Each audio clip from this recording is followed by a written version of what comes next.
선생님 안녕하세요. 네, 안녕하세요. 네, 선생님 간단한 자기소개 좀 부탁드릴게요. 네, 저는 운세 담다에 몸담고 있는 연하당입니다. 혹시 무속인의 길을 가게 되신 특별한 이유나 상황이 있으셨을까요?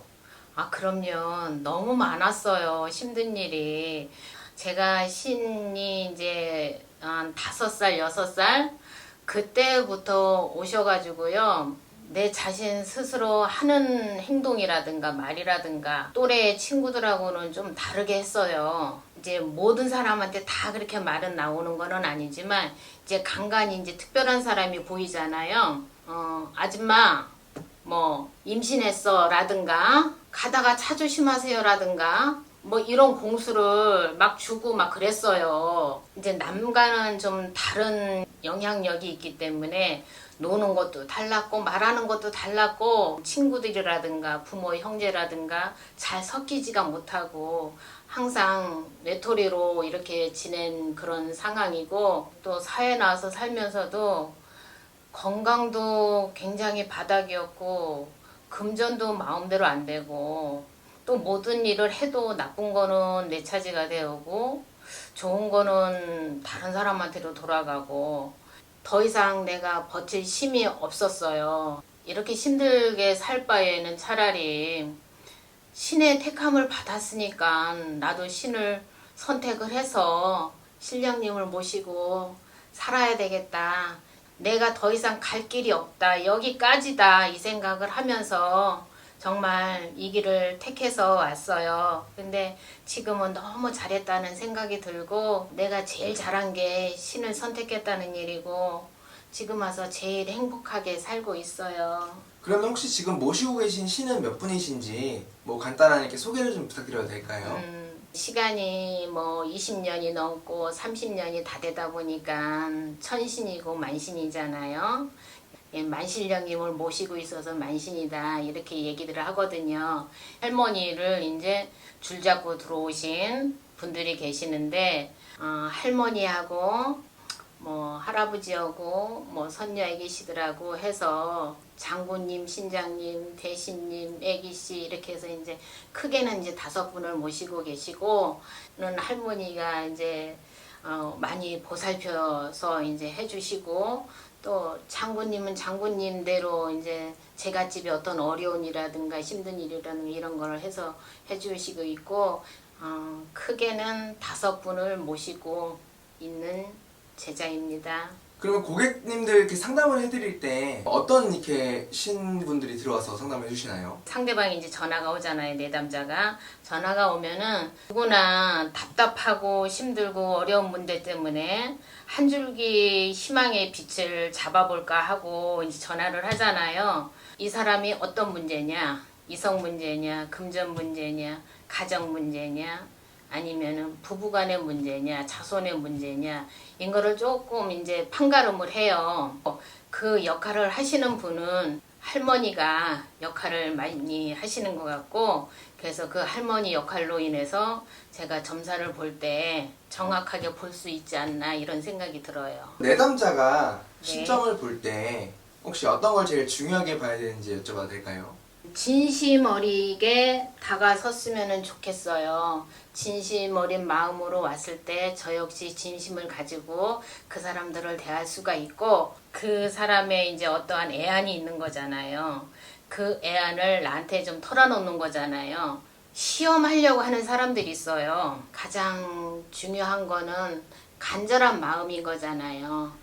간절한 마음이 있어야 서로 통하는 거고 합이 들잖아요. 그냥 한마디 툭 던져놓고 봐주세요 이거보다는 나 이러이러한 사정이 있는데 이럴 때는 어떻게 하면 좋을까요? 60평생 60하고도 중반 때까지 가서 세상의 어떠한 경험도 있지만 선생 소리를 듣는 사람으로서 저 세상과 이 세상과 양쪽에다가 발을 거쳐놓고 거기도 들여다보고 미래도 들여다보고 과거도 들여다보고 이러는 사람으로서 조금 내가 말을 한다라면은 조금 더 그 사람한테 도움이 되지 않겠어요.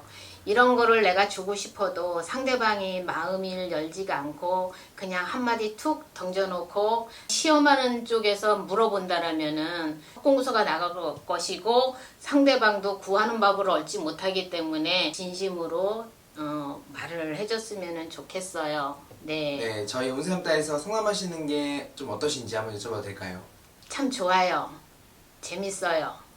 그리고 이제 집에 오는 손님들은 이제 다 그렇지는 않지만 간혹 가다가 부담스러운 손님들도 있잖아요. 부담스럽고 어렵다 이런 손님도 있지만 전화 상담하시는 분들은 어떠한 얘기를 해도 서로 쓴소리를 해도 오다 가다 만나도 얼굴을 모르잖아요. 전화 상담을 하게 되면은 오히려 재미가 있는데 다만 아쉬운 점이 있다라면은 정말 힘든 사람이 전화를 했어. 선생님 이러고 저러고 근데 나 어떻게만은 좋까요? 하고 물어보잖아요.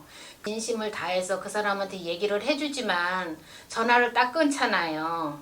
내 나름대로 생각이 들잖아요. 아, 이 사람을 다시 전화를 해서 이 말을 해줄 수도 없고 그냥 넘어가자니 잠도 안 오고 가련한 생각이 들고 불쌍한 생각이 들고 마치 그 연못에다가 돌을 하나 탁 던지면은 파장이 일잖아요. 그 파장이 나한테 밀려오는 것처럼 가슴이 많이 애릴 적이 있어요. 그래서 전화 상담할 때는 미리 이제 마음의 준비를 하고 내가 이 사람한테 어떤 얘기를 해야 되나 그걸 생각을 하면서 천천히 나 같은 경우는 얘기를 하거든요. 근데 상대방은 빨리 막 이거를 추구를 해요. 물론 그 사람 마음은 이제 급한 거죠. 근데 나는 그렇게 빨리빨리 무슨 기계도 아니고 녹음한 거 틀어놓는 것도 아니잖아요. 근데 빨리빨리 하다 보면은 이게 정말 해줘야 될 말. 이 사람한테 이게 분명히 필요한 말인데 그런 거를 놓치는 확률이 있거든요. 전화를 끊고 나서 아, 이 사람한테 이거를 해줬어야 되는데 하다 보면은 30년 동안 해온 게 기도뿐이 없으니까 그 사람을 위해서 그냥 기도하는 방법밖에 없다 생각하고 그냥 기도만 해줘요. 운세함따 내담자분들에게 한마디 해주실 게 있으실까요? 우리도 이제 신의 몸주이기 전에 인간이잖아요.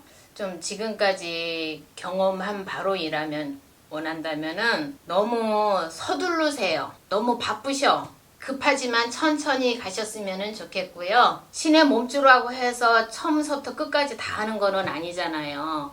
우리 신령님이 그 사람이 전화 왔을 때 우리 신령님이 거적 조상님이 됐든 신이 됐든 또 물어봐서 다시 나한테 와서 이런 식으로 접신이 돼야 내가 그 사람한테 바른 공수를 내보낼 수가 있고 올바른 말을 할 수가 있고 지혜를 줘서 올바르게 살 수 있는 길을 가르쳐 주는 거잖아요. 바른 공수를 원하고 천천히 가셔도 조금 늦어도 바른 공수이고 정확한 공수이고 삶의 지혜가 될 수 있다라는 것을 말씀드리고 싶어요. 저한테 오시는 분들은 다 젊은 분들이시잖아요.